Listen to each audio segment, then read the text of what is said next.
Magandang umaga po sa ating lahat. Nandito tayo kay Kuya. So ang ginagawa po ni Kuya ay lower decorative po, no? Ang timplada po dito, isang karatilya na isang sakong simento at apat na karatilya na buhangin, isang timba na tubig, dalawang can na molasses. 160 pieces po ang palabas dito sa lower decoratives ni Kuya. Tama po, Kuya? Ang lower 160, ang 30 ang decor. Ang decor. So ang lower 160 piraso ang palabas. So ulitin ko po, ang ginagawa po namin, commercial po ito ng lower blocks.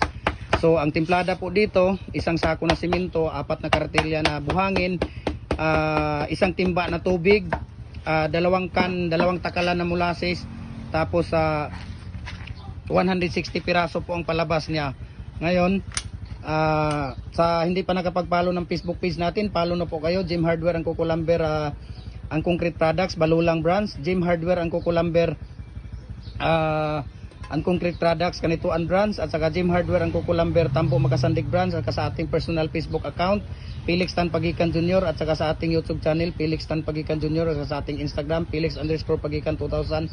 Ayan, so para updated po kayo sa mga bagong video natin, no? Kuya, maraming salamat po, Kuya, sa paunlak mo sa amin, ha? Ayan po si Kuya. Thank you so much and God bless po sa ating lahat. Ayan. So para updated po kayo sa mga bagong video natin, no? Kuya, maraming salamat po, Kuya, sa paunlak mo sa amin, ha? Ayan po si Kuya. Thank you so much and God bless po sa ating lahat. Ayan. So para updated po kayo sa mga bagong video natin, no? Kuya, maraming salamat po, Kuya, sa paunlak mo sa amin, ha? Ayan po si Kuya. Thank you so much and God bless po sa ating lahat.